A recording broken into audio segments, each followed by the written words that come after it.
Restons debout pour un moment de prière. Inclinons la tête. Seigneur, nous te sommes reconnaissants pour cette occasion vraiment remarquable de parler à ton peuple. Et il est écrit dans les Écritures que si le peuple qui est appelé de ton nom s'assemble et prie, alors tu entendras des cieux.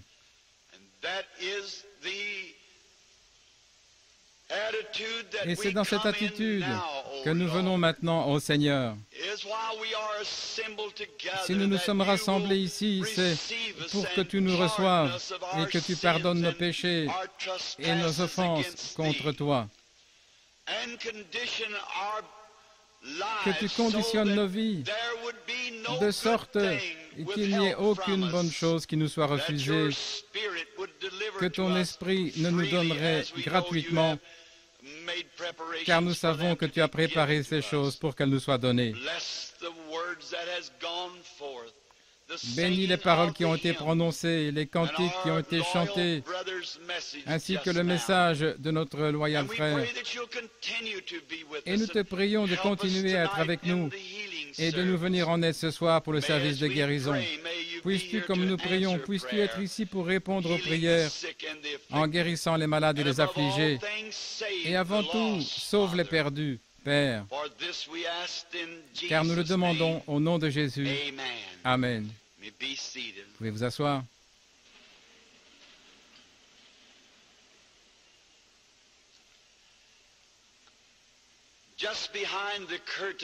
Juste derrière le rideau, j'ai apprécié ce grand message que frère Duplessis d'Afrique du Sud vient de nous apporter. Et ces messages, il les apportera chaque matin. Il donnera des instructions sur la manière de recevoir la guérison divine. Pour cet après-midi, ainsi nous n'allons pas trop traîner, car les garçons veulent distribuer les cartes de prière immédiatement après ce service. Demain, les cartes de prière seront distribuées de 6 à 7 heures le soir.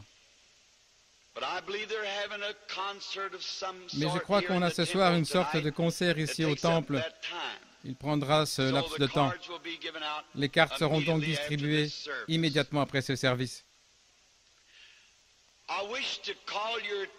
J'aimerais attirer votre attention sur une portion de la parole de Dieu. Et cette portion que je vais lire à l'instant se trouve dans l'évangile de Saint Matthieu, au chapitre 19, les 7 derniers mots du verset 8. C'est Jésus qui parle. Il n'en était pas ainsi au commencement. C'est plutôt un texte inhabituel. Et il est destiné à un service d'évangélisation comme nous y sommes maintenant. Mais comme je l'ai dit auparavant, Dieu est inhabituel. Il fait des choses de façon inhabituelle. Mais tout est bon parce que ça vient de Dieu. Toutes ses paroles sont éternelles. Et peut-être qu'en prenant un tel texte, les gens peuvent penser que nous essayons de dire quelque chose à propos duquel quelqu'un d'autre serait dans l'erreur et que nous serions dans le vrai. Eh bien, nous voudrions prier Dieu que personne ne prenne une telle attitude. Aujourd'hui, avant de venir ici, j'ai rencontré et j'ai salué un de mes bons amis qui est catholique de dénomination. Et il m'aime. Et je l'aime. Et j'ai, par la grâce de Dieu, des milliers d'amis de ce genre à travers le pays ou le monde, qui seraient fermement en désaccord avec moi sur les doctrines de la Bible. Mais quant à la communion fraternelle, il y a un mois, un ministre a téléphoné à ma femme. Lui et moi, nous avons dû nous entretenir sur quelques écritures. Il est resté ferme dans sa position, disant que je suis dans l'erreur en croyant dans la guérison divine, que les Écritures ne soutiennent pas ce que j'enseignais, comme quoi Christ est le même hier, aujourd'hui, éternellement. Eh bien, c'est un citoyen américain et il a le droit de croire ce qu'il veut. Mais j'ai essayé de lui parler gentiment. Peu importe combien il essayait de discuter, je lui ai parlé juste comme un chrétien devrait le faire. Je suis resté accroché à ce que je crois, mais je lui ai laissé la liberté de croyance. Il a téléphoné à ma femme et il a demandé « Frère Branham est-il à la maison cet après-midi » Elle a répondu « Non, il est en visite à l'hôpital. » Il a dit « Sœur Branham, j'aimerais dire quelque chose. » J'étais en désaccord avec Frère Branham sur une doctrine de la Bible, mais je sais une chose, c'est un chrétien. J'aime ça. C'est tout ce que nous sommes, des chrétiens. Cet ami catholique a dit, « Ce qui me semble curieux, Billy, c'est que tu n'es pas revenu à l'église mère, l'église catholique. » Eh bien, je dis, je ne l'ai jamais quitté. Et bien sûr, cet ami était très étonné, comme il me regardait étrangement. J'ai dit, tu sais, l'Église enseigne que Christ a fondé l'Église catholique et y a placé à la tête les 12 apôtres, Pierre étant le premier pape.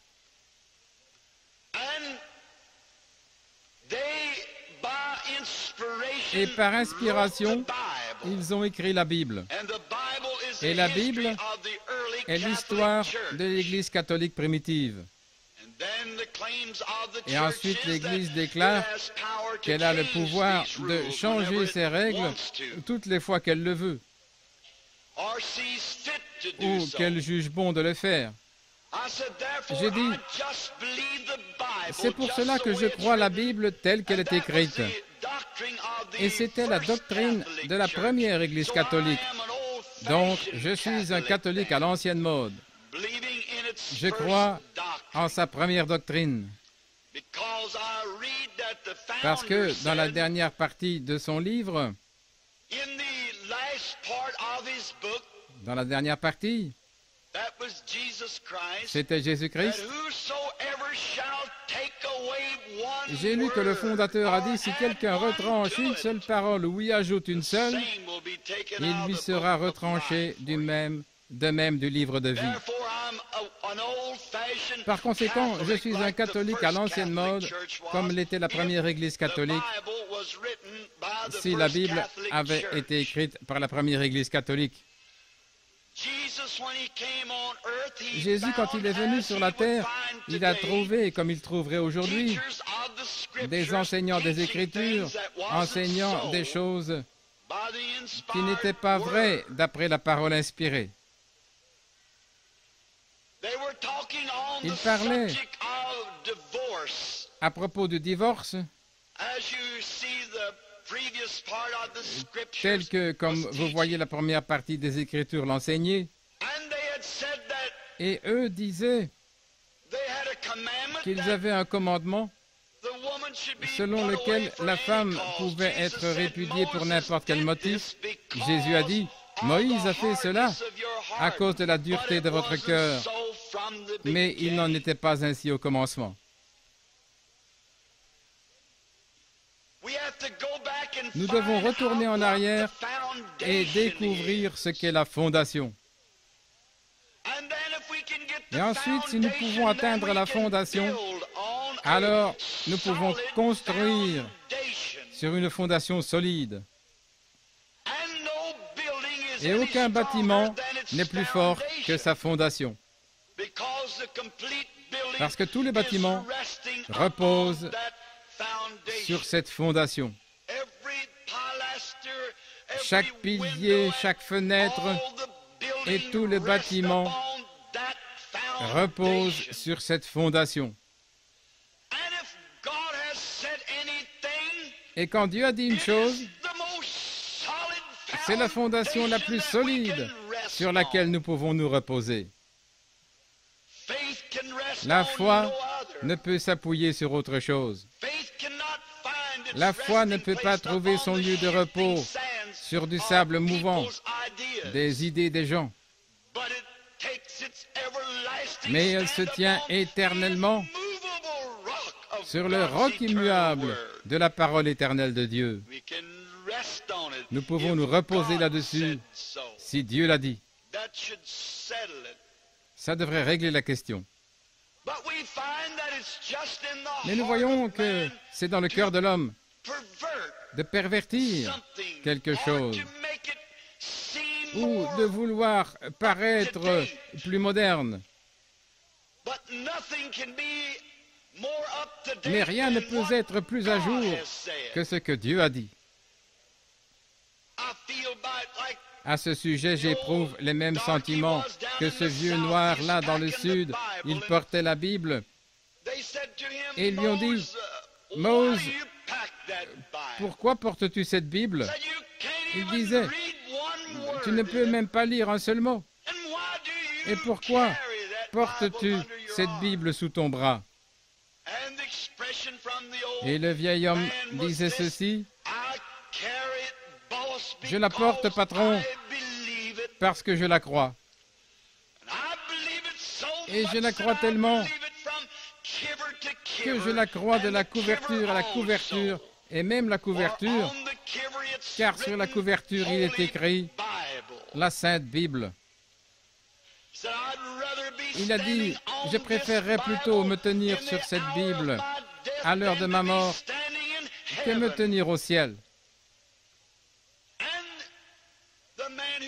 Et l'homme qui parlait au vieux monsieur a dit, « Ça, c'est une forte déclaration que tu fais, Mose. » Il a dit, « La raison pour laquelle je le dis, patron, c'est parce qu'elle est plus sûre que le ciel quand on s'y tient. Car cette Bible est écrite par Jésus-Christ, son auteur inspiré, dit que les cieux et la terre passeront,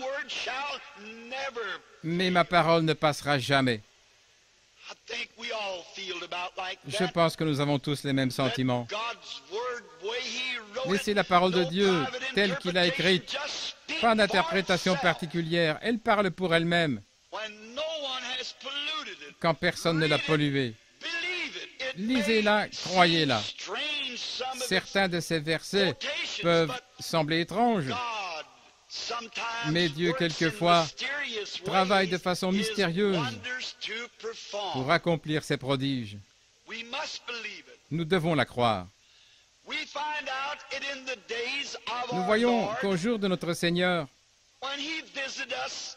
quand il nous a visités sous une forme humaine, il a trouvé que les adorateurs comptaient sur l'Église pour le salut. Je ne crois pas que cela a beaucoup changé. Les gens comptent toujours sur l'Église pour le salut. Et quelquefois, ils obtiennent la même chose que ceux de ce jour-là, une certaine affaire faite de main d'homme, un certain credo, au lieu de Christ. Les credos, c'est bien. Les églises, c'est bien. Ce sont des institutions de Dieu.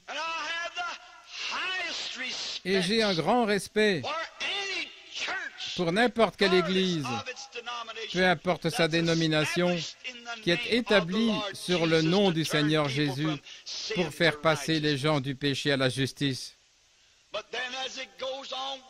Mais pourtant, comme c'est le cas, nous apercevons une petite séduction ici, une petite séduction là, et nous prenons telle chose à la place de telle autre, et c'est comme ça. Et Jésus a trouvé que ces gens, les Juifs, avaient perverti la parole de Dieu.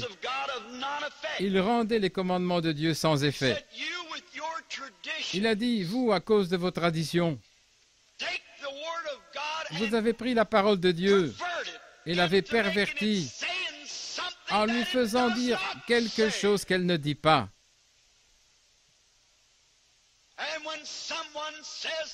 Et quand quelqu'un dit que la parole de Dieu n'enseigne pas la guérison divine, il dit une chose que la parole de Dieu ne dit pas. Et quand on dit que la parole de Dieu n'enseigne pas que le baptême du Saint-Esprit est pour les croyants de tous les âges, ils affirment quelque chose que la parole de Dieu ne dit pas. Ils mettent un substitut à la place. Quand nous essayons de dire que le fait de serrer la main ou d'être membre d'une église ou l'une de ces choses, tout cela est bien, mais ça ne remplacera jamais le Saint-Esprit dans l'église. C'est la fondation de Dieu. Et on ne peut poser aucune autre fondation. Nous entendons l'auteur de ce livre prévenir solennellement, si un homme ne naît d'esprit, il n'entrera en aucun cas dans le royaume. Nous trouvons donc aujourd'hui que l'homme continue à dire, elle ne signifie pas exactement ce qu'elle dit, cela signifie autre chose. Oh, nous savons, disent-ils, que l'Écriture prétend que Jésus est le même hier, aujourd'hui, éternellement. L'Écriture parle de la guérison, mais c'était uniquement pour les apôtres et pour les gens de ces jours-là, au jour du paganisme, pour prouver qu'il était Dieu. Je ne veux pas être critique. Je ne voudrais pas que vous pensiez que j'aborde cela comme ça. Mais il faut plus de preuves aujourd'hui qu'autrefois. Il faut aujourd'hui, en ce temps-là, ils étaient complètement dans l'autre camp, ne connaissant rien de Dieu et ne se souciant de rien au sujet de Dieu. Mais aujourd'hui, après 2000 ans d'enseignement de l'Évangile, des églises et ainsi de suite, ils en savent mieux. Ou plutôt, ils devraient en savoir mieux. Et alors, ils essaient de la pervertir pour l'accommoder à un certain credo. Mais la parole de Dieu demeure immuable, toujours la même. En un jour comme celui-ci, des hommes et des femmes qui viendront à Christ s'adressent alors au pasteur disant « Où est ce Dieu qui faisait telle et telle chose ?» Puis-je dire ceci? Un Dieu historique ne sert à rien, à moins qu'il soit maintenant ce même Dieu qu'il était alors. À quoi bon le Dieu de Moïse, s'il n'est pas le même Dieu cet après-midi? À quoi bon dire à un homme qui gèlerait à mort, j'ai le tableau d'un feu ici, que quelqu'un a peint il y a des années, pendant qu'un grand feu brûlait à certains endroits. Un homme qui gèle ne pourrait rien retirer d'un feu qui est peint. Pas plus, une assemblée ne le peut, d'un Dieu historique qui n'est pas le même Dieu aujourd'hui. Il est le même Dieu. C'est même contre la pensée, le fait d'essayer de faire de lui quelque chose qu'il était s'il ne l'est pas aujourd'hui. Il ne pourrait pas être Dieu, le Dieu infini, à moins qu'il reste le même aujourd'hui. Et s'il avait nourri une génération d'une grande et merveilleuse quantité de choses spirituelles, s'il nous fait asseoir pour du pain de maïs et de la mélasse de sorgho, ce ne serait pas juste, cela ne ressemblerait pas au Père. Ce ne serait pas dans sa nature, cela ne conviendrait pas. au juge et à la justice du monde entier de faire une telle chose. Les pères dans la chair peuvent faire cela. Ils peuvent maltraiter leurs enfants au point d'être si chiches qu'ils ne nourriraient pas leurs enfants et au point que ces derniers mourraient d'allergie et ainsi de suite. Mais notre Père Céleste ne laissera jamais ses enfants mourir d'un manque de vitamines spirituelles, car ses bienfaisantes bénédictions abondent. Et il désire ardemment les donner à quiconque veut. Pourquoi pleurerions-nous en disant « Où est Dieu ?» C'est comme une fois dans ma ville, un jeune homme avait demandé « Si Dieu est si grand, pourquoi ne peut-on pas le voir? Pourquoi ne le voyons-nous pas comme autrefois, tel qu'il était selon les Écritures ?» Combien d'idées les gens peuvent y projeter? Mais ils essaient toujours de contourner les faits. Et les faits demeurent toujours. Cela me rappelle Saint Luc, chapitre 1, où Jésus et ses parents étaient montés à la fête de Pentecôte. Et Jésus avait 12 ans. Et en ces jours-là, c'était une coutume pour les gens d'assister à cette grande fête nationale de la Pentecôte. C'était le rassemblement des premiers fruits de la moisson. Marie et Joseph, son mari, et le petit garçon Jésus se sont mis en route vers Jérusalem. Et après avoir été à Jérusalem à la fête pour plusieurs jours, ils ont quitté la ville. Ils s'étaient tellement intéressés à leurs membres de famille qui étaient avec eux qu'ils avaient oublié de vérifier pour voir si Jésus était avec eux. Oh, comme c'est comparable à aujourd'hui. Et ils se sont mis en route pour le désert avant même de vérifier, car ils pensaient que certainement il était avec eux. Puis-je dire ceci sans être critique, mais pour faire cette remarque?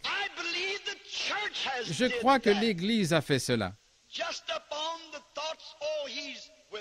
Juste avec cette pensée, « Oh, il est avec nous. Nous n'avons pas besoin des prodiges, des miracles et ainsi de suite. Nous n'avons pas besoin de la guérison divine aujourd'hui. Nous n'avons pas besoin des dons de l'Esprit. Il est avec nous de toute manière. » Mais mes précieux frères, j'ai découvert qu'avec tous nos credos et nos églises, nous trouvons de la discorde et de la confusion. Quelque chose ne va pas. Et quelquefois nous pensons qu'il est peut-être dans notre famille. J'ai entendu cette déclaration plusieurs fois. Ma mère était une méthodiste ou une baptiste ou une presbytérienne ou autre chose. Vous ne le trouverez jamais comme ça.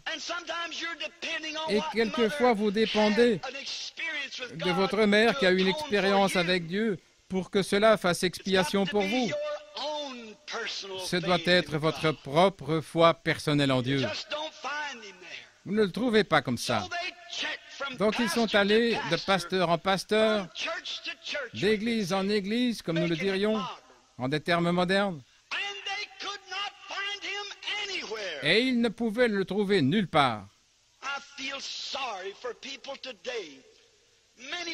J'ai pitié des gens aujourd'hui, des milliers de gens dans cette nation qui sont membres de différentes églises et qui cherchent où trouver Jésus. Ils vont dans telle église et se rendent compte. Ils vont dans telle autre église pour se rendre compte. Ils découvrent qu'il y a quelque chose qui ne va pas. Ils n'agissent pas comme et ils croient et ils n'adorent pas comme. Il n'y a pas de cri du roi dans le camp. Il n'y a pas de joie. Je pourrais dire ceci. S'il y avait une chose que j'ai trouvé chez les pentecôtistes qui me fait croire qu'ils sont certainement des chrétiens remarquables. Ce n'est pas leur parler en langue ou les signes de la guérison divine, c'est la joie qu'ils ont. Ils ne sont pas embarrassés, ils laissent tomber leurs cheveux et se mettent à se réjouir parce qu'ils ont quelque chose dont ils n'ont pas honte. Cela me fait croire qu'ils ont en eux quelque chose de remarquable. Ils n'ont pas honte. Ils crieront aussitôt là dans la rue, comme dans l'église.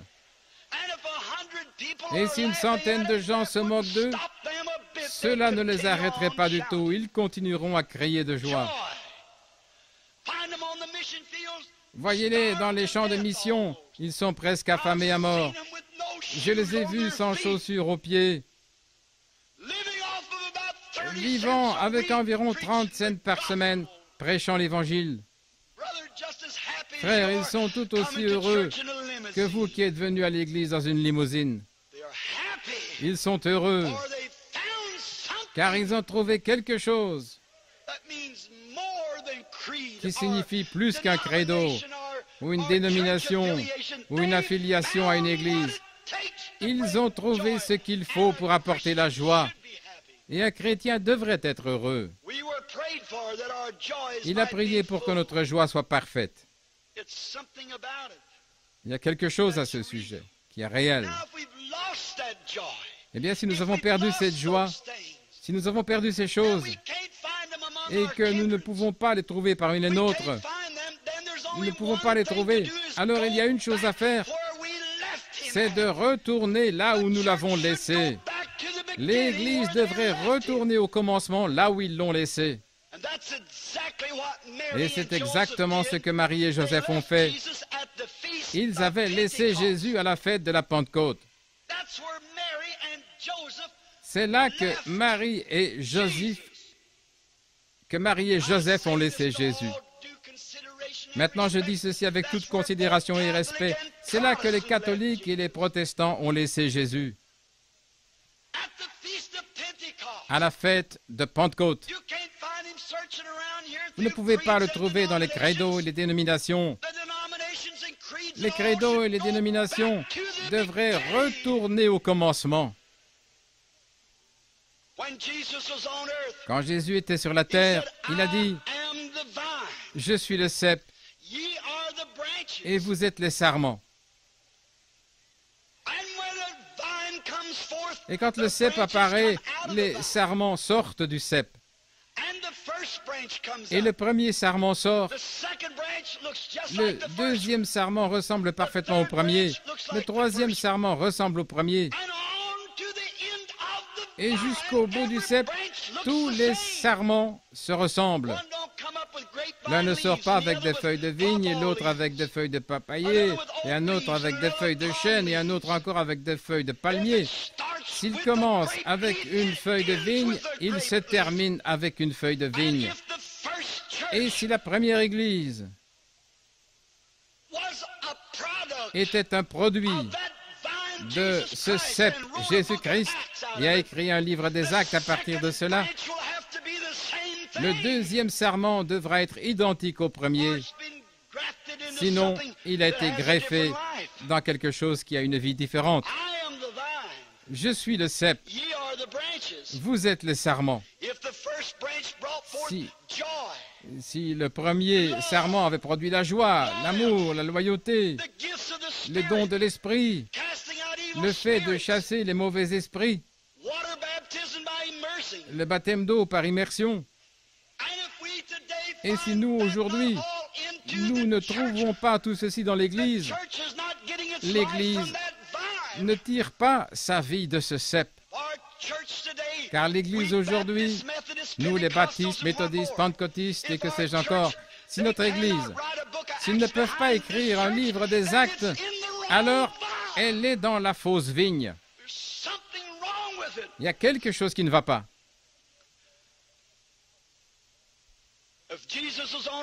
Si Jésus était sur la terre aujourd'hui et je m'avancerais vers lui en disant « Seigneur Jésus, je vais dans une église qui ne croit pas dans la guérison divine », il dirait « Il n'en était pas ainsi au commencement ». Si j'allais auprès de Jésus et que je dise « Seigneur, mon église ne croit pas dans le fait de parler dans d'autres langues », il dirait « Il n'en était pas ainsi au commencement ». Si j'allais auprès du Seigneur Jésus en disant « J'ai été aspergé et mon église dit que c'est très bien. Mon pasteur dit « Si je vous asperge avec de l'eau, c'est tout aussi bon que de vous immerger dans l'eau. » Jésus répondrait « Il n'en était pas ainsi au commencement. » Si je m'avançais vers Jésus en disant « J'ai serré la main, j'ai reçu la main d'association de l'Église, je crois que je suis né de nouveau », Jésus dirait « Il n'en était pas ainsi au commencement. » C'est vrai. Nous devons retourner au commencement. Où l'Église a-t-elle laissé Jésus? À la Pentecôte. C'est là que les églises devront retourner pour le retrouver. De retour à la Pentecôte. C'est ce dont l'Angelus Temple a besoin aujourd'hui. Je ne connaissais pas Mme McPherson. J'étais un petit garçon à ce moment-là. Mais j'avais entendu parler de vos réunions, comment les gens campaient dans le parc, que les allées étaient remplies et qu'ils se faisaient de grands signes et des prodiges. De retour au commencement, Angelus Temple. Retournez à votre point de départ et à votre premier amour. Retournez à cet état où la puissance du Saint-Esprit régnera dans ces réunions et où des signes et des miracles pourront s'accomplir avec de grands prodiges et des milliers d'âmes remplies du Saint-Esprit. Retournez au commencement. Voilà ce qu'il faut. Voilà ce dont Los Angeles a besoin. Voilà ce qu'il faut. De retour à la rue Azusa. Retournez au commencement où le Saint-Esprit avait la priorité. Au lieu de ce fandango extravagant de l'évangélisation à la Hollywood, où les gens sont guindés, raides, et où il y a à peine un amen, je suis contre ce genre de choses. Je suis un catholique à l'ancienne mode, qui croit qu'il faut retourner au commencement comme Dieu l'avait dit au début. Il est venu un son du ciel, pas un prédicateur qui a tendu une main d'association, ou un prêtre qui vous a donné la communion, la Sainte Eucharistie, ce qui signifie Saint-Esprit. Il n'est pas venu comme ça. Il est descendu comme le bruit d'un grand vent impétueux venant du ciel et il a rempli toute la maison où ils étaient assis. Retournez là au commencement. Los Angeles, là où les cœurs ont faim. Vous tous qui nous suivez par la radio, où que vous soyez, retournez au commencement. Cette espèce de credo que nous suivons aujourd'hui est une doctrine faite de main d'homme. De retour au commencement, à la vraie Pentecôte, jusqu'à ce qu'il y ait un déversement du Saint-Esprit, où les hommes et les femmes se perdront dans l'Esprit de Dieu, où ils adoreront dans l'Esprit, où les cloches de la joie sonnent même sur un lit de malade. À l'heure de la mort, les cloches de la joie continueront de sonner. Vous dites, mais mon Église n'enseigne pas cela. Mais au commencement, il n'en était pas ainsi. Le commencement était à la Pentecôte. Au commencement, la première branche a produit une Église qui était accompagnée par des signes et des prodiges. Une Église ayant eu un esprit missionnaire, ayant des hommes qui ont sacrifié leur vie pour la cause. Et maintenant, nous ne pouvons pas supporter une petite critique sur la cause. De retour au commencement. Ces choses n'étaient pas ainsi. Maintenant, les dénominations, c'est bien. Les credos, c'est bien. Mais quand vous brisez la communion fraternelle, si un méthodiste et un baptiste ne peuvent pas crier les gloires de Dieu sur la même base, il y a quelque chose qui ne va pas. J'avais coutume de surveiller le bétail. Nous les faisions passer à travers les barrières de la forêt Arapaho. Certains portaient des marques Turkey Track ou Diamond T, mais chaque bête portait une étiquette de vrai et authentique Hereford par le sang. Je pense qu'il en sera de même à la venue du Seigneur Jésus. Dieu ne vous demandera pas si vous étiez pentecôtiste, baptiste ou presbytérien. Ce sera l'étiquette de sang qui vous fera passer. Et le sang de Jésus nous purifie de tout péché. Et il donne la puissance à l'Église à cause de la résurrection de Jésus-Christ et il envoie ses grandes bénédictions à tous. Pour terminer, j'aimerais dire ceci. Il n'y a pas longtemps, un grand musicien américain, un jeune homme d'un caractère remarquable. Mais oh, comme il savait jouer de cette musique. Et donc, l'homme était si célèbre partout que finalement, il est allé en Europe pour jouer là devant les amateurs de son genre de musique. Et lors d'une soirée, après avoir joué sa musique, le public était tellement ému qu'il s'est mis debout à crier et taper des mains.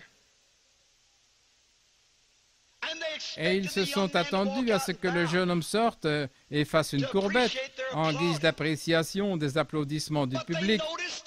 Mais les gens ont remarqué qu'il n'a pas dit un mot. Et ils ont arrêté pour voir ce qui n'allait pas. Et ils se sont aperçus que le jeune homme ne faisait même pas attention au public. Il avait les yeux tournés là, plus haut, vers le balcon. Tous se sont retournés pour voir ce que le jeune homme observait. Et là-haut, au balcon, se trouvait assis le vieux maître et enseignant. Il ne se souciait pas de la vie du public. Il voulait voir un signe d'approbation de la tête du vieux maître. Je pense que c'est ce qui se passe aujourd'hui. La prédication de la croix à l'ancienne mode, le baptême du Saint-Esprit, les signes, les prodiges et les miracles dans leur véritable état. Cela n'attire pas beaucoup aujourd'hui. Les gens vous traitent de fous. Et la plupart du temps, quand vous examinez la chose, dans 100% des cas, des centaines viennent pour écouter un certain orateur, quelqu'un qui a affiné sa grammaire, et ils applaudissent. Mais Église, aujourd'hui, nous ne devons pas écouter les applaudissements du monde. Fixons notre attention sur l'enseignant, le Saint-Esprit. Voyez ce qu'il approuve d'un hochement de tête. Est-ce qu'il va approuver ceci? Est-ce qu'il va approuver notre prédication? Ces signes dont il a dit qu'ils suivront, est-ce qu'ils suivent notre ministère? Voici ce qu'il a dit. Voici les signes qui suivront ceux qui auront cru. Dans Marc chapitre 16, sa dernière commission à l'Église, la grande commission à l'Église. Allez dans le monde entier et prêchez l'Évangile. Celui qui croira et sera baptisé sera sauvé. Celui qui ne croira pas sera condamné. Et ces signes suivront ceux qui croiront. Ne vous arrêtez pas à la première citation en disant « c'est tout ». En effet, il n'en était pas ainsi au commencement. Jésus a dit « et », c'est une conjonction, « et ces signes suivront ceux qui auront cru. En mon nom, ils chasseront les démons. Ils parleront dans de nouvelles langues. Et s'ils saisissent des serpents ou boivent un breuvage mortel, cela ne leur fera pas de mal. S'ils imposent les mains aux malades, ils guériront. » C'est ainsi qu'il en était au commencement. Que nous puissions toujours rester fidèles à cette grande commission. Prions.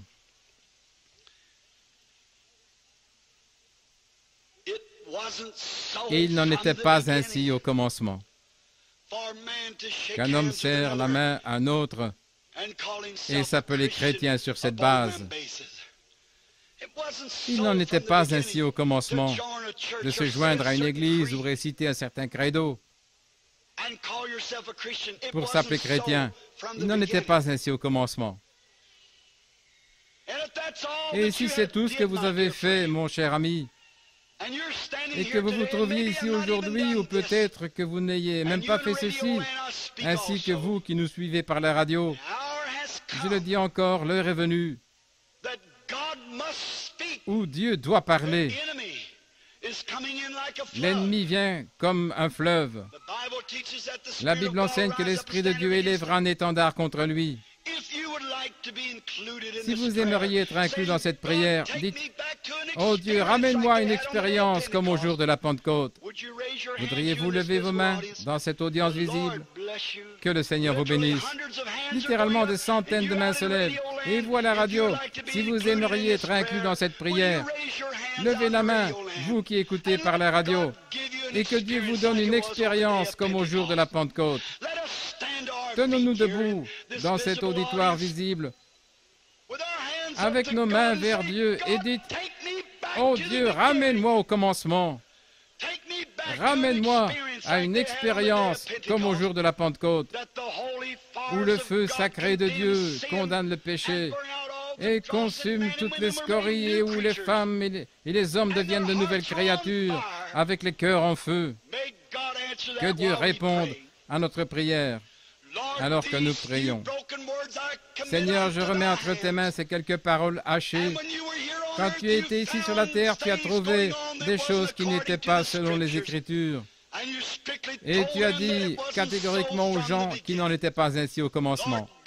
Seigneur Dieu, accorde aujourd'hui que chaque homme, femme, garçon, fille, qui est debout avec les mains levées vers toi en ce moment, avec dans le cœur le désir d'avoir une expérience comme ils avaient au commencement. Que le Saint-Esprit vienne comme un vent impétueux et qu'il remplisse chaque crevasse de leur cœur et qu'il leur donne leur grand désir. Nous le demandons dans le nom de Jésus. Pendant que vous êtes debout, avec vos mains levées vers Dieu, en croyant, ne laissez surtout pas cet esprit qui vous a dit qu'il vous faut cette expérience. Ne laissez pas l'ennemi vous faire baisser pavillon, sinon vous êtes battus. Restez là jusqu'à ce que Dieu vienne. Il l'a promis. Il est ici pour l'accomplir.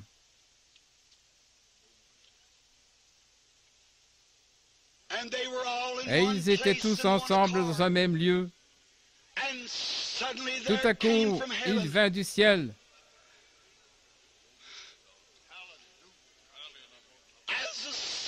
un bruit comme celui d'un vent impétueux qui remplit toute la maison où ils étaient assis. Oh Dieu, que cela se passe ici aussi à l'Angelus Temple cet après-midi. Et pour ceux qui suivent à la radio, alors qu'ils attendent avec les mains levées, en t'adorant dans ce grand lieu, qu'ils viennent dans leur cœur une expérience, un petit réchauffement de retour à une expérience comme ils ont eu au jour de la Pentecôte, afin qu'il en soit pour eux comme il en a été au commencement.